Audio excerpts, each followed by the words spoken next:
అకిరాంతస్ కాండం. ఈ అకిరాంతస్ కాండం లోపల జరిగేటువంటి అసంగత ద్వితీయ వృద్ధి. అసంగత ద్వితీయ వృద్ధి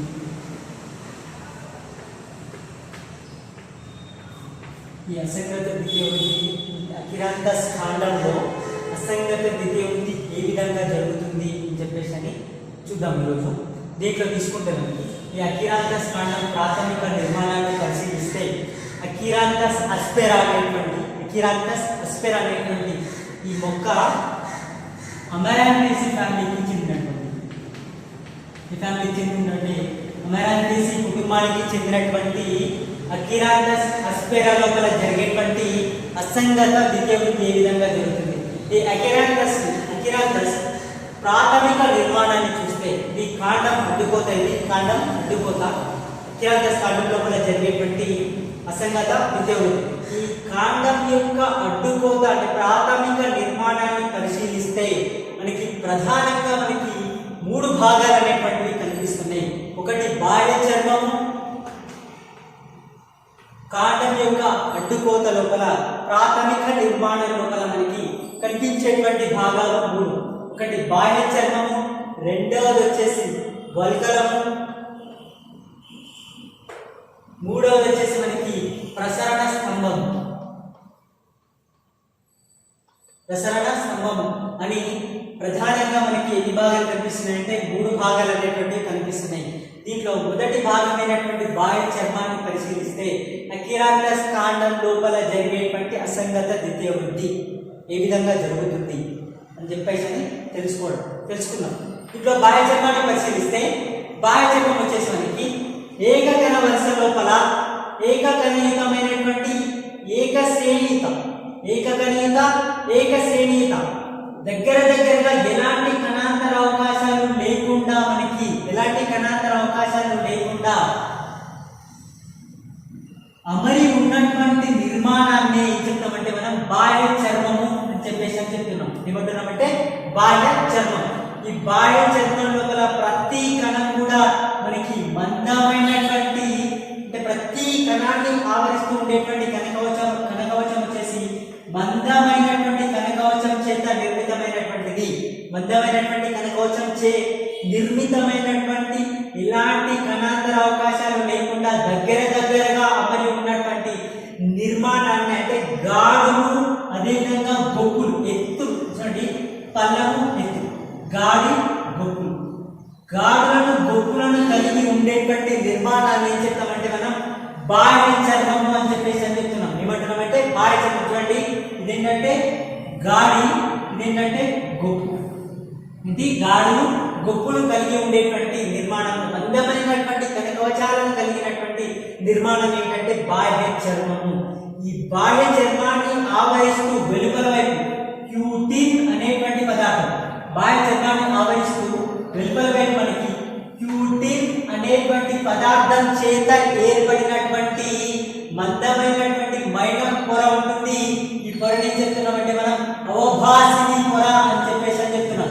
ఏ పొర అంటున్నామంటే మనం అవభాసిని పొర. బాహ్య చర్మాన్ని ఆవరిస్తూ వెలుపలి వైపు క్యూటిన్ అనేటువంటి పదార్థం చే నిర్మితమైనటువంటి మైనం పొరని అవభాసిని పొర అని చెప్పేసి చెప్తున్నాం. ఏమంటున్నామంటే మనం అవభాసిని పొర. అదే బాహ్య చర్మం లోపల మనకి అక్కడక్కడ కొన్ని ప్రత్యేకమైనటువంటి కణాల నుంచి, బాహ్య చర్మ కణాల నుంచి మనకి ఇక్కడ చూడండి బహుకణయుతమైనటువంటి ఏకశ్రేణీయుతమైనటువంటి నిర్మాణాలు కనిపిస్తున్నాయి. వీటిని కేశాలు అని చెప్పేసి చెప్తున్నాం. ఏమంటున్నామంటే మనం కేశాలు అని అంటున్నాం. కేశాలు బాహ్య చర్మం నుంచి ఏర్పడుతున్నాయి. బహుకణయుత ఏకశ్రేణీయుతమైనటువంటి నిర్మాణమే కేశము. బాహ్య చర్మాన్ని ఆవరిస్తూ వెలుపలి వైపు ఉండేటువంటి అవభాసిని పొర కేశాలని కూడా ఆవరిస్తూ ఉంటుంది. ఈ అవభాసిని పొర అనేటువంటిది ఏం చేస్తుందంటే బాహ్య చర్మానికి రక్షణని కలిగిస్తుంది. ఇది బాహ్య చర్మం. ఏంటంటే బాహ్య చర్మం. నెక్స్ట్ తీసుకుంటే మనకి వల్కలం. వల్కలం. ఇక్కడ వల్కలంలో చూడండి, గాడులు ఉన్నాయి, గొప్పులు ఉన్నాయి. గొప్పులకి దిగువ భాగంలో స్థూల కోణ కణజాలం చేత స్థూల కోణ కణజాలం చేత స్థూల కోణ కణజాలం చేత నిర్మితమైనటువంటి సమూహం ఉంటుంది, కణాలు ఉంటున్నాయి. ఈ కణాల పొరని ఏం చెప్తామంటే మనం అధచర్మము అని చెప్పేసి అని చెప్తాం. ఏమంటున్నామంటే అధచర్మము. ఏంటి అధచర్మం? గాడులకి దిగువ భాగం, గొప్పులకి దిగువ భాగన గొప్పులకి దిగువ భాగన స్థూల కోణ కణజాలం చేత నిర్మితమైనటువంటి కణాల కణజాలాన్ని ఏం చెప్తామంటే మనం అధచర్మము అని చెప్పేసి అని చెప్తున్నాం. ఈ అధచర్మం లోపల పరిశీలించినటువంటి ఎలాంటి కణాంతర అవకాశాలు లేకుండా కణాలని దగ్గరగా అమరి ఉంది, కణాలని దగ్గరగా అమరి ఉంది. ప్రతి కణం కూడా వెలుపల వైపు మందమైనటువంటి కణ కవచాలను కలిగి ఉంది. వెలుపల వైపు మందమైనటువంటి కణ కవచాలను కలిగి ఉండేటువంటి ఈ సమూహాన్ని ఏం చెప్తామంటే మనం అధచర్మము అని చెప్పేసి అని అంటాం. ఈ అధచర్మం ఏం చేస్తుందంటే మనకి కాండానికి యాంత్రిక బలాన్ని చేకూరుస్తుంది. కాండానికి యాంత్రిక బలాన్ని చేకూర్చేటువంటిది ఏంటంటే అధచర్మం.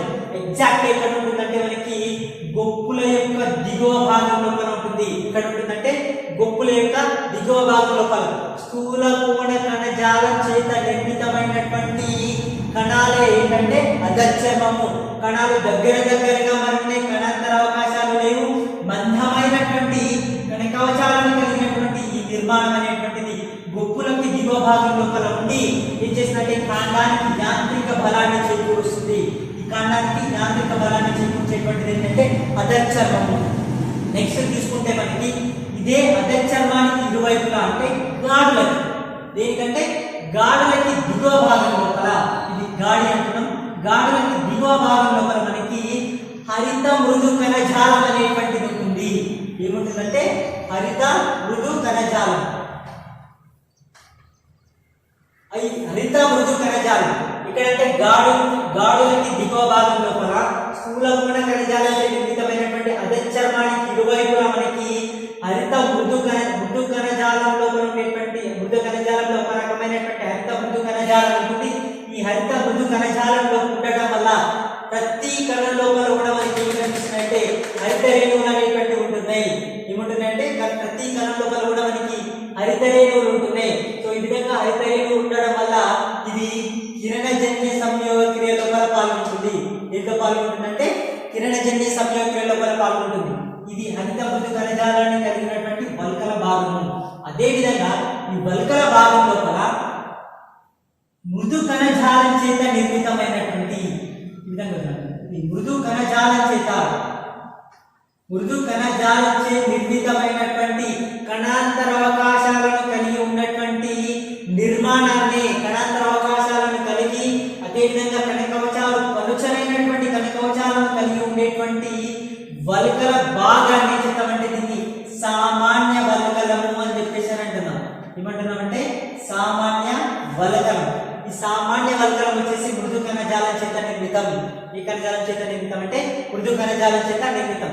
ఈ వల్కలం లోపల చివరి పొర వచ్చేసి మనకి ఇక్కడ చూడండి, చివరి పొర పీపాకారం లోపల ఉండేటువంటి, ఏ ఆకారం లోపల అంటే పీపాకారం లోపల ఉండేటువంటి ఒకే ఏకశ్రేణీయుతమైనటువంటి పీపాకారంలో ఏకశ్రేణీయుత ఏకకణయుత వరుస లోపల మనకి మందమైనటువంటి కనకవచాలను కలిగినటువంటి పొర కనిపిస్తుంది. పొరని ఏం చెప్తామంటే అంతఃచర్మము అంటున్నాం. ఏమంటున్నామంటే మనం అంతఃచర్మం. ఈ అంతఃచర్మం వచ్చేసి మనకి అంటే ఒకే వరుస లోపల ఉంటుంది, మందమైనటువంటి కనకవచాలను కలిగి ఉంటుంది. కణాలు వచ్చేసి ఏ ఆకారంలో కనిపిస్తున్నాయి అంటే పీపాకారం లోపల కనిపిస్తున్నాయి. మొదట మృదు కణజాలం చేత నిర్మితమైనటువంటిది అంతఃచర్మం. కానీ ఇది కాండము ముదిరే కొద్దీ ఇది అంటే దృఢ కణజాలం అనేటువంటిది వచ్చి చేరుతుంది. ఈ అంతఃచర్మం లోపల దృఢ కణజాలం వచ్చి చేరడం వల్ల ఇది ఏమైతుందంటే కనకవచాలు అనేటువంటివి మందంగా మారుతున్నాయి.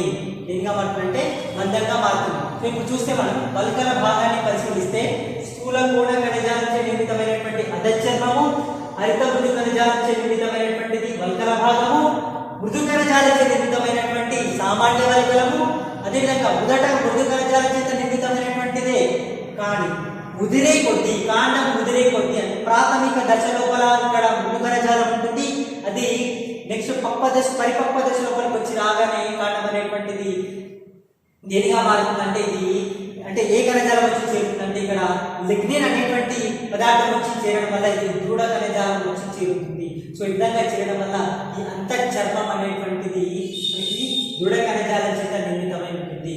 స్థూల కోణ కణజాలం, హరిత మృదు కణజాలం, మృదు కణజాలం, స్థూల కోణ దృఢ కణజాలం చేత నిర్మితమైనటువంటి వల్కల భాగాలు. వల్కల భాగంలో మనకి ఏమేమి కనిపించినట్టు చూడండి, అధశ్చర్మము, అదేవిధంగా హరిత మృదు కణజాలము, నెక్స్ట్ సామాన్య వల్కలం, నెక్స్ట్ అంతఃచర్మం. ఏంటంటే అంతఃచర్మం ఈ భాగాలు కనిపించాయి. ఇది వచ్చేసి మనకి అధశ్చర్మము, హరిత మృదు కణజాలము, సామాన్య వల్కలం, వచ్చేసి అంతఃచర్మం. ఇది వల్కలం. ఏంటంటే వల్కలం. నెక్స్ట్ తీసుకుంటే మనకి ఏంటంటే ప్రసరణ స్తంభం. ఏంటంటే ప్రసరణ స్తంభం. ఈ ప్రసరణ స్తంభంలో మనకి మొదటగా ఉండేటువంటి పొర ఏంటంటే మనకి పరిచక్రం. మొదటగా కనిపించేటువంటి పొర చూడండి, ఒకటి లేదా రెండు కణాల వరుస లోపల దగ్గరగా అమరి ఉన్నటువంటి మృదు కణజాలం చేత నిర్మితమైనటువంటి పొరను ఏం చెప్తామంటే మనం పరిచక్రము అని అంటున్నాం. ఈ పరిచక్రం వచ్చేసి దేని చేత నిర్మితం అంటే మృదు కణజాలం చేత నిర్మితం. ఏ కణజాలం చేత నిర్మితం అంటే మృదు కణజాలం చేత నిర్మితమైనటువంటి దగ్గరగా అమరి ఉండి ఒకటి నుంచి రెండు కణాల వరుస లోపల ఉండేటువంటి నిర్మాణమే పరిచక్రము. ఏంటి పరిచక్రం. ఇదే పరిచక్రం లోపల మనకి అక్కడక్కడ కొన్ని దృఢ కణజాలం చేత నిర్మితమైనటువంటి గుంపులుగా సమూహాలుగా ఉండేటువంటి నిర్మాణాలు కనిపిస్తున్నాయి. ఈ నిర్మాణం వచ్చేసి మనకి దేని చేత నిర్మితం అంటే దృఢ కణజాలం చేత నిర్మితం.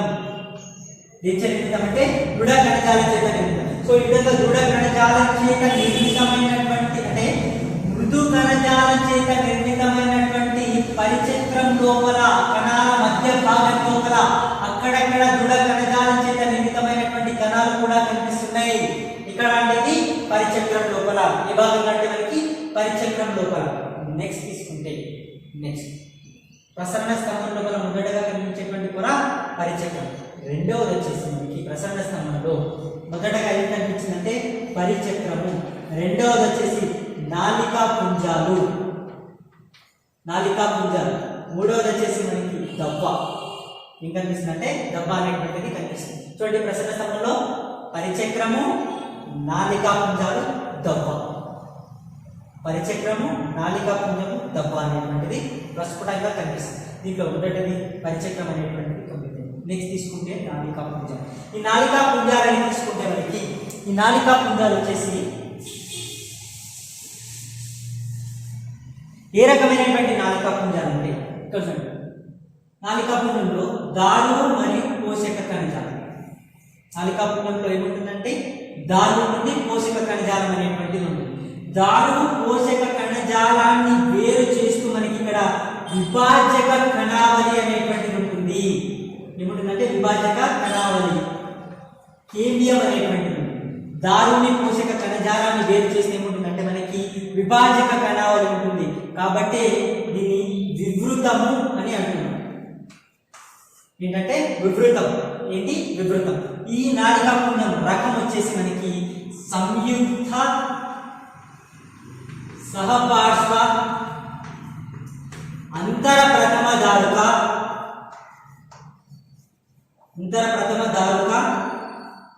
వివృత నాళికా పుంజం. ఈ నాళికా పుంజం అంటే సంయుక్త సహపార్శ్వ అంతర ప్రథమ దారుక వివృత నాళికా పుంజం అనేటువంటిది మనకి ప్రసరణ స్తంభం లోపల నాళికా పుంజాలు రెండు వలయాల లోపల మరి ఉంటున్నాయి. ఇవి సాధారణమైనటువంటి నాళికా పుంజాలు దారువు పోషక కణజాలాన్ని వేరు చేస్తూ విభాజక కణావళి, దారుని పోషక కణజాలాన్ని వేరు చేస్తూ విభాజక కణావళిని కలిగి ఉండి ఈ విధంగా ఉండేటువంటి నాళికా పుంజం సంయుక్త సహపార్శ్వ అంతర ప్రథమ దారుక వివృత నాళికా పుంజం. ఇక్కడ చూడండి, ప్రథమ దారు అనేటువంటిది దవ్వ వైపు ఉంది కాబట్టి ఇది ప్రథమ దారువు. ఏంటంటే ఇది ప్రథమ దారువు అనేటువంటిది దవ్వ వైపు ఉంది కాబట్టి ప్రథమ దారు దవ్వ వైపు అంటే లోపల వైపు, ప్రథమ దారువు లోపల వైపు ఉంది కాబట్టి దీన్ని అంతర ప్రథమ దారుకము అంటున్నాం. అంతర ప్రథమ దారు. ఒకవేళ ఇదే ప్రథమ దారు పరిచక్రం వైపు ఉంటే దాన్ని ఏమంటున్నామంటే బాహ్య ప్రథమ దారుకం. ఇక్కడ ఉండేటువంటి ప్రథమ దారు అనేటువంటిది ఏంటంటే మనకి లోపల వైపు ఉంది కాబట్టి దీన్ని ఏమంటున్నామంటే అంతర ప్రథమ దారుకం అని చెప్పేసి అని అంటున్నాం. ఏమంటున్నాం? అంతర ప్రథమ దారుక స్థితి. అంటే అంతర ప్రథమ దారుక స్థితి. ఇది ప్రసరణ స్తంభం లోపల సాధారణమైనటువంటి నాళికా పుంజాలు 2 వలయాల లోపల అమరి ఉంటుంది. సాధారణంగా ఉండేటువంటి నాళికా పుంజాలు 2 వలయాల లోపల ఉంటుంది. ఇక్కడ మనం అసంగత ద్వితీయ వృద్ధి అని చెప్పేసి అంటున్నాం. ఇక్కడ అసాధారణమైనటువంటి లక్షణాలు 2 కనిపిస్తున్నాయి. ఒకటి చూడండి, పరిచక్రం అనేటువంటిది పరిచక్రము విభాజక కణావళిని ఏర్పరుస్తుంది. పరిచక్రం అనేటువంటిది విభాజక కణావళిని, ఇది పరిచక్రం. పరిచక్రం దేని ఏర్పరుస్తుంది అంటే విభాజక కణావళిని ఏర్పరుస్తుంది. ఇది అసాధారణమైనటువంటి లక్షణం. మొదటి లక్షణం అసాధారణమైనటువంటి లక్షణం. పరిచక్రము విభాజక కణావళిని ఏర్పరచడం అసాధారణమైనటువంటి లక్షణము. అదేవిధంగా మనకి ఇది వచ్చేసి ఏంటంటే మనకి ప్రసరణ స్తంభం లోపల చివరిది ఏంటంటే దవ్వ. ఈ దవ్వలో నాళికా పుంజం అనేటువంటిది ఉంది. దవ్వలో ఏమి చూడండి, నాళికా పుంజం అనేటువంటిది ఉంది. ఈ విధంగా దవ్వలో నాళికా పుంజం ఉండడం కూడా అసాధారణమైనటువంటి లక్షణం. సాధారణమైనటువంటి లక్షణం కాదు, అసాధారణమైనటువంటి లక్షణం. ఇక్కడ 2 అసాధారణమైనటువంటి లక్షణాలు.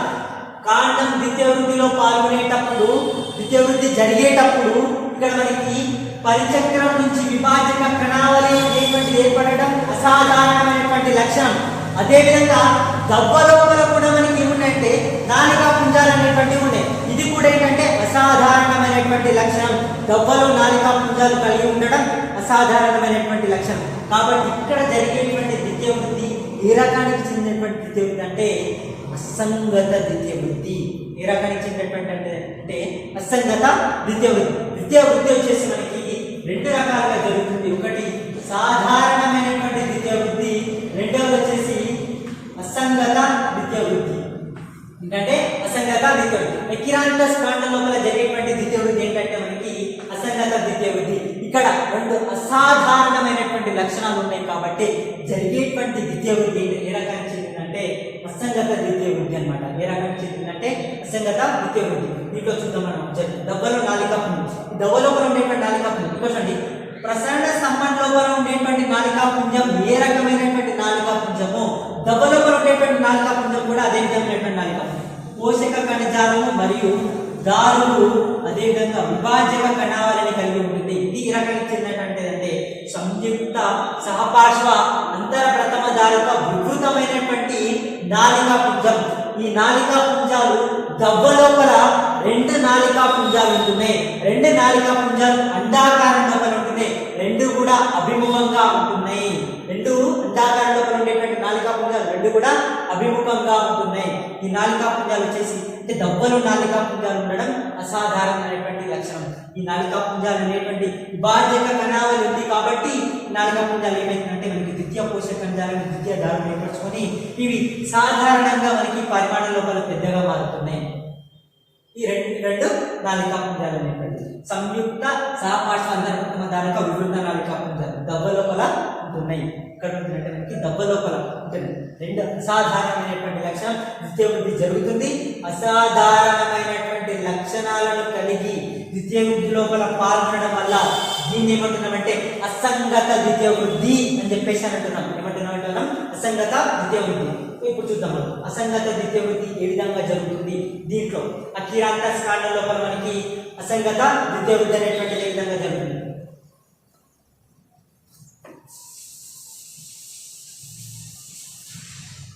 ఇక్కడ తీసుకుంటే మనకి మొదటగా దారుని పోషక కణజాలం ఇక్కడ అంటే సాధారణ నాళికా పుంజం వచ్చేసి దారుల్లో ఏమేమి ఉంటుందంటే మనకి దారు కణాలు, దారు నారలు, దారు నాళాలు, దారు మృదు కణజాలం అనేటువంటిది ఉంటుంది. పోషక కణజాలంలో తీసుకుంటే ఇక్కడ పోషక కణజాల నారలు అనేటువంటివి ఉండట్లేదు. పోషక కణజాల నారలు ఉండకుండా ఇక్కడ ఏముంటుందంటే మనకి మృదు కణజాలము మరియు అదేవిధంగా సహకణాలు, చాలనీ నాళాలు, సహకణాలు మరియు చాలనీ నాళాలు అనేటువంటివి ప్రసరణ స్తంభం లోపల ఉండేటువంటి నాళికా పుంజంలో అదేవిధంగా దవ్వ లోపల ఉండేటువంటి నాళికా పుంజం లోపల ఈ విధంగా ఉంటుందంటే పోషక కణజాల నారలు అనేటువంటివి ఉండట్లేదు.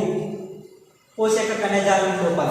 ఇప్పుడు ఏంటంటే మనకి అసంగత ద్వితీయ వృద్ధి ఏ విధంగా జరుగుతుంది అని చెప్పేసి అంటే చూడండి, పరిచక్రం ఇక్కడ విభజనలు చెంది పరిచక్రం ఇది కణ విభజన లోపల పాల్గొని కొన్ని నూతనమైనటువంటి కొత్త కణాలను ఏర్పరుస్తున్నాయి. ఆ కొత్త కణాలు ఏంటంటే మనకి దేనిగా మారుతున్నాయంటే అవి విభాజక కణావలిగా మారుతున్నాయి. దేనిగా మారుతున్నాయంటే మనకి విభాజక కణావలిగా మారుతున్నాయి. సో ఈ విధంగా విభాజక కణావలి అనేటువంటిది ఇక్కడ నుంచి ఏర్పడినటువంటి పరిచక్రం అనేటువంటిది చూడండి, పరిచక్రము దేని ఏర్పరుస్తుందంటే విభాజక కణావలి వలయాన్ని ఏర్పరుస్తుంది. విభాజక కణావలి వలయం ఇది మనకి నాళికా పుంజాల వెలుపల వైపు ఏర్పడుతుంది. నాకు చూడండి, ఇది నాళికా పుంజం, ఇది నాళికా పుంజం, ఇది ప్రసరణ స్తంభ నాళికా పుంజం, ఇది వచ్చేసి దమ నాళికా పుంజం. నాళికా పుంజాల వెలుపలి వైపు మనకి పరిచక్రం కణాలు అనేటువంటి విభాజక కణావలి వలయాన్ని ఏర్పరుస్తున్నాయి. ఈ విభాజక కణావలి వలయం దీన్ని ఏమంటున్నామంటే మనం పుంజేతర విభాజక కణావలి వలయం అని అంటున్నాం. ఈ పుంజేతర విభాజక కణావలి వలయం ఏదైతే ఉంటుందో, ఈ పుంజేతర విభాజక కణావలి వలయం ఏర్పడడం ఇక్కడ పరిచక్ర కణాలు ఏర్పడుతున్నాయి కాబట్టి ఇది అసాధారణమైనటువంటి లక్షణం. ఈ విభాజక కణావలి ఏం చేస్తుందంటే మనకి ఇది నెక్స్ట్ విభాజక కణావలి విభజన లోపల పాల్గొని ఈ విభాజక పుంజేతర ఏ విభాజక కణావలి వలయం అంటున్నాం అంటే దాన్ని పుంజేతర ఎందుకు అంటున్నాం? నాళికా పుంజాల వెలుపల వైపు విభాజక కణావలి ఏర్పడింది కాబట్టి దాన్ని పుంజేతర విభాజక కణావలి వలయము అంటున్నాం. ఏమంటున్నామంటే పుంజేతర విభాజక కణావలి వలయం. ఈ పుంజేతర విభాజక కణావలి వలయం ఏదైతే ఉంటుందో ఈ వలయం ఏం చేసిందంటే మనకి నెక్స్ట్ విభజన లోపల పాల్గొని మనకి సంశ్లేషక కణజాలాన్ని ఏర్పరుస్తున్నాయి. దేని ఏర్పరుస్తున్నాయి అంటే సంశ్లేషక కణజాలాన్ని. ఈ సంశ్లేషక కణజాలము దీన్ని సంధాయక కణజాలము అంటున్నాము. ఏమంటున్నాం అంటే మనం సంధాయక కణజాలం. ఈ సంధాయక కణజాలం వచ్చేసి మృదు కణజాలం చేత ఏర్పడినటువంటిది. ఏ కణజాలం చేత ఏర్పడినటువంటిది అంటే మృదు కణజాలం చేత ఏర్పడినటువంటి నిర్మాణమే ఏంటంటే సంధాయక కణజాలం. ఈ సంధాయక కణజాలం అంటే మొదటగా సంశ్లేషక కణజాలము. సంశ్లేషక కణజాలం దేనిగా పడుతుందంటే సంధాయక కణజాలం. ఇది మృదు కణజాలం చేత ఏర్పడుతుంది. ఏ కణజాలం చేత ఏర్పడుతుందంటే మృదు కణజాలం చేత. ముదిరిన తరువాత ఈ సంధాయక కణజాలం అనేటువంటిది దృఢ కణజాలం ఆక్రమిస్తుంది. ఏది ఆక్రమిస్తుందంటే దృఢ కణజాలం అనేటువంటిది ఆక్రమిస్తుంది. అప్పుడు ఏమైతుందంటే కణజాలం అనేటువంటిది లిగ్నిన్ చేత నిర్మితం అనమాట. దేని చేత నిర్మితం అంటే లిగ్నిన్ చేత నిర్మితం అవుతుంది. సో లిగ్నిన్ చేత నిర్మితమైనటువంటి సంధాయక కణజాలం మనకి ఇప్పుడు దేనిగా మారుతుందంటే నిర్జీవంగా మారుతుంది. దేనిగా మారుతుందంటే నిర్జీవంగా మారుతుంది. ఇది ఏది ఏర్పడుతుందంటే పుంజేతర విభాజక కణావలి. ఏమేర్పడుతుందంటే పుంజేతర విభాజక కణావలి. ఇట్లా సంశ్లేషక కణజాలాలు ఏర్పడుతుంది. నెక్స్ట్ మళ్ళీ ఏం చేస్తుందంటే ఇదే పుంజేతర విభాజక కణావలి దీనికి ఉండేటువంటి గుణం ఏంటంటే నిరంతర విభజన లోపల పాల్గొనడం. సో విభజనలో పాల్గొని దీన్ని ఏం చేస్తుందంటే దారుణే దేని ఏర్పడుతుందంటే దారు పోషక కణజాలం. సో ఈ విధంగా మొదటగా ఉంటుంది దానికి అది ప్రాథమిక దారు. ఈ ప్రాథమిక దారం నుంచి ఇంకోటి ఏర్పడుతుంది ద్వితీయ దారం అనేటువంటిది ఏర్పడుతుంది. అదేవిధంగా ప్రాథమిక పోషక కణజాలం నుంచి ద్వితీయ పోషక కణజాలం అనేటువంటిది ఏర్పడుతుంది. ఈ విధంగా ఏర్పడినటువంటి చూడండి సంశ్లేషక కణజాలం ఉంది, మనకి విభాజక కణాలు ఉంది, ప్లస్ దారం ఏర్పడింది, పోషక కణజాలం ఏర్పడింది. ఎక్కడి నుంచి అంటే పరిచక్రం నుంచి. ఈ పరిచక్రం క్రియను చూపించడం వల్ల ఇప్పుడు ఏమైందంటే నాళికా పుంజాలు అనేటువంటివి ఎక్కడంటే అక్కడ ఏర్పడేటువంటి అవకాశం ఉంది. ఇది అసాధారణమైనటువంటి లక్షణం. ఏ లక్షణం అంటే అసాధారణమైనటువంటి లక్షణం. నెక్స్ట్ ఇది నాళికా పుంజాన్ని తీసుకుంది. ఈ ప్రసరణ స్తంభం లోపల ఉండేటువంటి నాళికా పుంజం, దవ లోపల ఉండేటువంటి నాళికా పుంజం. ఇప్పుడు ఇది విభాజక కణాలు. ఏంటంటే విభాజక కణాలు రెండింటి దావ పోషక కణజాలను వచ్చేసి విభాజక కణాలు ఏం చేస్తుందంటే ద్వితీయ పోషక కణజాలాన్ని ఏర్పరుస్తుంది. దీని ఏర్పడుతుందంటే ద్వితీయ పోషక కణజాలాన్ని మరియు ద్వితీయ దారం. ఇక్కడ చూడండి పుంజేతర ఏమంటున్నామంటే పుంజేతర వలయం రూపంలో కలవరున్నాయి. వలయ ప్రసరణ స్తంభం లోపల ఉండేటువంటి నాళికా పుంజాలు వలయాకారంలో కలవరున్నాయి. దవ్వ లోపల ఉండేటువంటి నాళికా పుంజాలు వచ్చేసి రెండు నాళికా పుంజాలు రెండు కూడా కలిసిపోయి ఒకే దారు పుంజంగా ఏర్పడుతున్నాయి. ఒకే దారపుంజంగా ఏర్పడుతుంది. అయితే ఇట్లాగా ఇప్పుడు దవ్వ లోపల నాలుక పుంజం ఏమైందంటే మనకి విభజన లోపల పాల్గొంది. విభాజకంగా ఉంది కాబట్టి ద్వితీయ దారం ఏర్పడుతుంది, ద్వితీయ పోషక కణజాలాన్ని ఏర్పరిచినప్పుడు చూడండి ఇప్పుడు కణజాలము కొత్తగా వచ్చినటువంటి కణజాలం వచ్చి చేరడం వల్ల ఏమవుతుందంటే నాలికా పుంజం యొక్క పరిమాణం పెరుగుతుంది. నాలికా పుంజం యొక్క పరిమాణం అనేటువంటిది పెరుగుతుంది. ఇది దవ్వ లోపల జరిగింది. ఇప్పుడు ప్రసరణ స్తంభంలో తీసుకుంటే ప్రసరణ స్తంభం లోపల మనకి నాలికా పుంజాలను వేరు చేస్తే అంటే విభాజక నాళం ఏంటంటే విభాజక నాళం. సో ఇక్కడ విభాజక వలయ రూపం లోపల ఉంది కాబట్టి ఇట్లా ఉన్నటువంటి వలయ రూపం లోపల ఉండేటువంటి నాలుగా పుంజాలు అనేటువంటివి చూడండి. నాలుగా పుంజాలు పుంజాల మధ్య విభాజక కణాలు ఉంటే దాన్ని పుంజాంతర అంటున్నాం. ఏమంటున్నాం? పుంజాంతర. రెండు పుంజాల మధ్య విభాజక కణాలు ఉంటే దాన్ని పుంజేతర అంటున్నాం. ఏమంటున్నాం అంటే చూడండి నాలికా పుంజాల మధ్యలో ఉంటే దాన్ని పుంజాంతర విభాజక కణావళి. నాలికా పుంజాల వెలుపల అంటే రెండు నాలికా పుంజాల మధ్యలో ఉంటే దాన్ని పుంజేతర. ఏమంటున్నామంటే మనం పుంజేతర. చూడండి పుంజాంతర మరియు పుంజేతర ఈ రెండు పుంజాంతర పుంజేతర రెండు కలిసిపోయి విభాజక కణావళి వలయాన్ని ఏర్పరుస్తున్నాయి. ఈ విధంగా విభాజక కణావళి వలయాన్ని. సో విభాజక కణావళి వలయం ఏర్పడగానే మనకి చూడండి ఏం చేయాలి? దారం ఏర్పరచాలి. దేని ఏర్పరుస్తుందంటే దారం. దాని తర్వాత దేని ఏర్పడుతుందంటే పోషక కణజాలం. ఇది జరిగేటువంటి దారులు అంటే ఇది నాలుగా పుంజాలు ఒక వలయంలో కలవరి ఉన్నాయి. పుంజాల మధ్యలో ఉండేటువంటి విభాజక కణావళి పుంజాంతర విభాజక కణావళి, రెండు నాలుగా పుంజాల మధ్యలో ఉండేటువంటి పుంజేతర రెండు కలిసిపోయి పట్టీలను ఏర్పరుస్తున్నాయి. విభాజక కణావళి పట్టి అని చెప్పేసి అంటున్నాం. దీన్ని ఏమంటున్నామంటే విభాజక కణావళి పట్టి. ఈ పట్టి ఏదైతే ఉందో ఇప్పుడు ఏం చేస్తుందంటే మనకి విభాజక కణావళి పట్టి డివిజన్స్ లో పాల్గొనడం వల్ల చూడండి దారం ఏర్పడుతుంది. ఈ విధంగా ఏర్పడినటువంటి ఈ దారం ఏం చెప్తామంటే మనం ద్వితీయ దారువు ఏమంటున్నామంటే ద్వితీయ దారు అనేటువంటి చూడండి ద్వితీయ దారువు ద్వితీయ వృద్ధి జరిగిన తర్వాత ఏర్పడుతుంది. ఈ తర్వాత ద్వితీయ వృద్ధి జరిగిన తర్వాత ఏం ఏర్పడుతుందంటే ద్వితీయ దారం అనేటువంటిది ఏర్పడుతుంది. సో ఇందాక ఏం ఏర్పడిందంటే మనకి ద్వితీయ దారం అనేటువంటిది ఏర్పడుతుంది. ఇది ద్వితీయ దారం. నెక్స్ట్ ఏం ఏర్పడుతుందంటే పోషక కణజాలం. సో దీన్ని ద్వితీయ పోషక కణజాలం ఏంటంటే ద్వితీయ పోషక కణజాలం. నెక్స్ట్ మళ్ళీ ఏం ఏర్పడుతుందంటే ద్వితీయ దారు. ఏం ఏర్పడుతుందంటే ద్వితీయ దారు. సో ఈ విధంగా చూడండి ఇక్కడ మనకి అబ్జర్వ్ చేస్తే దారు మధ్య లోపల రెండు దారులు ఇక్కడ ద్వితీయ దారు ఉంది, ఇక్కడ ద్వితీయ దారు దారు మధ్య లోపల రెండు దారుల మధ్య లోపల పోషక కణజాలం ఉండడం కూడా అసాధారణమైనటువంటి లక్షణం.